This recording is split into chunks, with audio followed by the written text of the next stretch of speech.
बिस्मिल्लाहिर्रहमानिर्रहीम। अस्सलाम वालेकुम। आज आप अंदाज़ा कीजिए कि पार्लियामेंट में तकारीर हुई हैं और ये तकारीर ने धमकियां थी चीफ जस्टिस ऑफ पाकिस्तान को, और खुलकर धमकियां थी। इसाक डार आया और उसने आकर कहा कि जो मर्जी हो जाए। चीफ जस्टिस को वो खुलकर धमकियां देता रहा। वो कहता जाओ जो मर्जी हो जाए, हम किसी सूरत पैसा नहीं इशू करेंगे, ये अवाम का पैसा है। तुम कहते हो पैसा इशू कर दें, नहीं करेंगे हम पैसा इशू। इसाक डार ने तो क्लियरली कहा है कि ये नहीं हो सकता कि अदालत हुक्म दे और हम पैसे जारी कर दें। उन्होंने कहा आपके फैसले को तो हम मानते ही नहीं हैं। उन्होंने कहा कि आप आइन से इनहराफ करें और आप हमें कह रहे हैं कि आप हुक्म दे, आपका हुक्म मान ले। और बिलावल फिर आया। आप अंदाजा कीजिए उसने आकर जो धमकियां दी हैं, वो धमकियां, ये सारे पैटर्न समझते जाइए, ये बड़े खतरनाक खेल खेलने जा रहे हैं।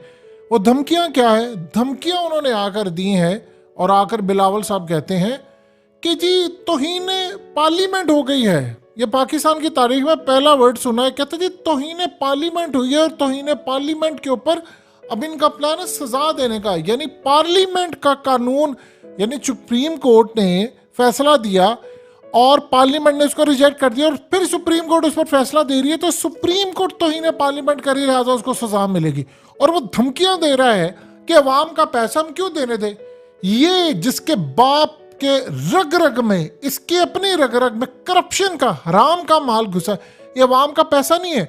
तकलीफ इनको ये है कि कोई और इनको चाबी दे रहा है पीछे से और ये काम कर रहे हैं। और अब आप अंदाजा कीजिए, ये तकारीर नहीं है, ये लड़ाई करने जा रहे हैं, खून खराबा खाना जंगी की तरफ ये मुल्क को धकेलने जा रहे हैं। ये कहते जी पार्लियामेंट, इस पार्लियामेंट में जहां पर तहरीक इंसाफ की मेजोरिटी है, वहां पर अगर वो है नहीं तो इस पार्लियामेंट की कोई औकात नहीं है। आप देखिए, साथ ही साथ रिजवी ने और तहरीक लब्बैक ने ऐलान कर दिया है कि 11 मार्च को हम निकल रहे हैं लॉन्ग मार्च के लिए, और उसके बाद एहतजाज और फलाना और ये सब कुछ है। आप एक बात बताइए, ईद खत्म हो गई है, आप आज मार्च क्यों नहीं करते? आज आप मार्च करें महंगाई के खिलाफ, कल परसों चौथ आप जाए मार्च करें, और मार्च का 2-3 दिन हो आपने करना करें। इलेक्शन से 3 दिन पहले इनको कौन लॉन्च कर रहा है? देखिए, 2 चीजें आप ज़हन में रखिएगा। इमरान रियाज ने इनके बारे में क्लियरली कहा है। उन्होंने कहा है कि इनको इस्टेब्लिशमेंट ने लॉन्च किया है और इस्टेब्लिशमेंट के इशारों पर ये नाच कर खेल खेल रहे हैं कि 14 तारीख को इलेक्शन है पाकिस्तान में, और इनको लॉन्च कर दिया गया 11 तारीखों के 2-3 दिन मार्च में करते करते पूरे मुल्क में फसाद मचाने के लिए निकल पड़े। देखिए, तहरीक लब्बैक को अपने ऊपर से दाग धोना पड़ेगा, वो आज तक धो ही नहीं पाए। उनके बारे में मशहूर है कि जब उनको ऑर्डर आते हैं वो निकल आते हैं बाहर। अब इस सूरत हाल में ये, यानी आप यहां से अंदाजा कर लें कि ओरिया मकबूल जान ने इनको कहा था कि पूछे इनसे कौन से नामालूम लोगों की इनको कॉल आई थी। उसने कहा था कि दाता दरबार में आपने निकलना, और बाद में उससे फोन बंद कर दिया था और उसके बाद वो फसाद हुआ, लड़ाई हुई। ये अब तक आप ये छोड़ दें, ये बातें, ये फलाना, ये दीन का, ये सारा कुछ देख लिया लोगों ने। अब लोगों की आंखें खुल चुकी हैं। अब आकर बताएं ना, यानी इनसे पूछा आपने पंजाब में इलेक्शन नहीं लड़ना? यानी आपको तो चाहिए ये कहें कि भाई हम इलेक्शन लड़ना चाहते हैं, हम आएंगे लड़ने के लिए। आप 11 मार्च को आ रहे। अब खुदा ना खासा इनके मार्च के अंदर, अल्लाह कभी भी ना करे, कोई हालात खराब हो जाते हैं, उसकी आड़ के अंदर कोई इमरजेंसी मुल्क में लगा दें कि जी देखे ना, हम तो कह रहे थे मुल्क के हालात खराब हैं, वो देखे ना ये फलाना हो गया, और उसके बाद इमरजेंसी लगा दें मुल्क के अंदर कि जी देखे ना मुल्क के तो हालात खराब है, इलेक्शन के काबिल, हमने तो पहले ही रिपोर्ट दी हुई थी। आपको भाई निकलने की जरूरत क्या है? इलेक्शन हो, इलेक्शन के बाद आप निकले या पहले निकले, आपको तो चाहिए इलेक्शन में पार्टिसिपेट करें, और पार्टिसिपेट करके आप जीते, सीटें जीते, पता चल जाएगा सबको क्या मामला है। अभी तक एन मौके के ऊपर हम आ रहे हैं एहतजाज के लिए, उधर से आप अंदाजा कीजिए इन्होंने रशिया से सस्ता तेल का ऑर्डर दिया है। अब प्लान क्या चल रहा है कि ये बाहर निकलेंगे, उधर से रशिया से सस्ता तेल आएगा, उसकी आड़ के अंदर तेल सस्ता हो जाएगा, तो फिर उसके बाद ये कहते देखा ना हम तो एहतजाज के लिए निकले तो ये मामला हुआ। ये तमाशा चल क्या रहा है? यानी ये हो क्या रहा है कि अचानक आप इतनी सूरत हाल खराब कर रहे हैं? देखिए, एक चीज बड़ी क्लियरली खुलकर सामने आ रही है जो बड़ी खतरनाक है, वो ये है कि आप मुल्क को फसाद की तरफ लेकर जा रहे हैं। कौन कौन लेकर जा रहा है? जो इलेक्शन नहीं करवाना चाहते मुल्क में, जो इलेक्शन रोकने के लिए फसाद मचाने को तैयार है, जो पार्लियामेंट में खड़े हुए तकरीरें कर। इस पार्लियामेंट की क्या औकात है जिसमें अक्सरियत जमात ही नहीं है?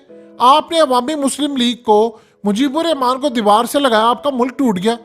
बाद में आप अंदाजा कीजिए जरा, जो डॉक्यूमेंट्स डी क्लासिफाइड हुए थे उसमें क्लियरली बाद में पता चला कि यहया खान 4 महीने पहले वो शराबी, बदकार, जानी, वो 4 महीने पहले अमेरिका को कमिटमेंट दे चुका था कि हमने पाकिस्तान तोड़ देना है, हम बांग्लादेश को अपने साथ नहीं रखना चाहते, और ड्रामा कौम के साथ ये करते रहे हैं। ये तो अमेरिकी डॉक्यूमेंट्स डिक्लासिफाई हो गए, वो सबको पता है।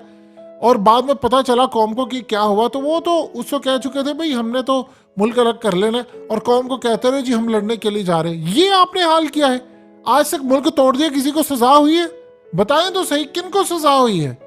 यानी इस सूरत हाल के अंदर आप देख लें, आप मुल्क को तबाही की तरफ लेकर जा रहे हैं और कोई आपसे पूछने वाला नहीं है कि चल क्या रहा है, मुल्क की सूरत हाल कैसी है, इलेक्शन क्यों रोके जा रहे। आप अंदाजा कीजिए, वो आगे से साग डर कहता है क्यों दें तुम्हें पैसा, हम यहां पर डिसाइड करेंगे अवाम का पैसा, तुम ये, यानी हम मानते ही नहीं है कानून को। आप बताएं, आप अनारकी की तरफ मुल्क को लेकर जा रहे हैं सिर्फ एक इमरान खान की वजह। वो रजीम चेंज ऑपरेशन सारा नाकाम चुके हो गया, बजाय कि गलती माफी मांगकर आप पीछे हट जाएं कि वो उस बदबख्त इंसान और नासूर जनरल बाजवा की वजह से पूरे का पूरा मुल्क का बेड़ा गर्क हो गया, बजाय आप पीछे हट जाएं, बजाय आप ये कहें कि जी ठीक है हम इस सूरत हाल में नहीं जाना चाहते, गलती हो गई है, गलती सुधार ले, मुल्क को आगे लेकर चलना है, नहीं उस पर डट गए हैं, वो लंदन प्लान पूरा करना है। वो नवाज शरीफ ने बिल्कुल 2 बातें की, उसने कहा या तो इलेक्शन मुलतवी करवाओ 14 मई के, या फिर मुझे जितवाओ। 2 ऑप्शन है, जितवा सकते नहीं, 10% पॉपुलैरिटी के साथ आप किसी को कैसे जितवा सकते। अब दूसरा हल उस पर अमल किया जा रहा है कि नहीं इलेक्शन ही करवाने। आप देखिए चीफ जस्टिस और उमर अफ्ताब बंदयाल को लेकर आ रहे हैं, यानी वो बेचारे तकलीफ के अंदर कल सुप्रीम कोर्ट पहुंच रहे हैं और आज ही कह रहे हैं जी हम उनका फैसला नहीं मानेंगे, वो अगर पार्लियामेंट के खिलाफ जाएंगे तो ही ने पार्लियामेंट कर लेंगे और हम उनको नहीं छोड़ेंगे, ये कर देंगे वो कर देंगे। यानी आप पूरी तरह लड़ाई की तरफ मुल्क को धकेल रहे हैं, हम उनका नहीं माने। अब आप सोचिए जरा, आर्टिकल 190 के तहत वो सुप्रीम कोर्ट फौज और बाकियों को हुक्म देती है कि आपने अमल कराना, फिर बाकी क्या रह जाएगा? आप किस तरफ, यानी करना क्या है? आप देखिए कि इस वक्त मामला ये है कि आइन के तहत इन्होंने मुल्क चलाना नहीं है, ये कहते हैं आइन में तो लिखे इलेक्शन करवाओ, उसके बाद क्या इन्होंने उमर अफ्ताब बंदयाल को निकाल कर क्या काजी फैज ईसा को लेकर आना है?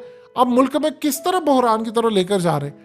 आपका मुल्क डिफॉल्ट कर जाएगा, आपको पता ही नहीं आपके मुल्क के साथ होगा क्या। खुदा का वास रहम करे इस मुल्क के हाल के ऊपर। इतना बेड़ा गर्क कर दिया 75 सालों में, मुल्क आदत तोड़वा दिया है। इंडिया को देखो, इन्होंने इंडिया को धमकियां दी, और इंडिया आगे से क्या कर रहा है, वो एप्पल का स्टोर खोल रहा है। मोदी आगे से कह रहा है कि जी हम आईटी के अंदर आगे जाएंगे, हम आईटी के प्रोजेक्ट्स यहाँ पर लेकर जाएंगे, बड़ी बड़ी कंपनियां लेकर जाएंगे, और हम कह रहे हैं हम इंडिया का ये कर देंगे वो कर देंगे। हालत ये है 75 सालों में आप उनकी 1 इंच जमीन नहीं ले सके, कश्मीर आप नहीं आज़ाद करवा सके, और आपने आधा मुल्क तोड़वा दिया। और देख ले, तोड़वाने के बाद भी डटाई के साथ हम ये कर देंगे हम वो कर देंगे। और भाई मुकाबला करो उसका मईशत के साथ, मईशत में जाकर उसको हराने की कोशिश करो, जॉब्स क्रिएट करो, बताओ उनको मुल्क कितना खुशहाल है। हमारी हालत ये है कि पिछला गवा दिया और अगला हमसे संभल नहीं रहा, और बातें देख लें हमने आसमान से तारे तोड़कर लाने हैं, और औकात ये है कि आपको कोई मुंह लगाने को तैयार नहीं, कोई पैसा देने को आपको तैयार नहीं।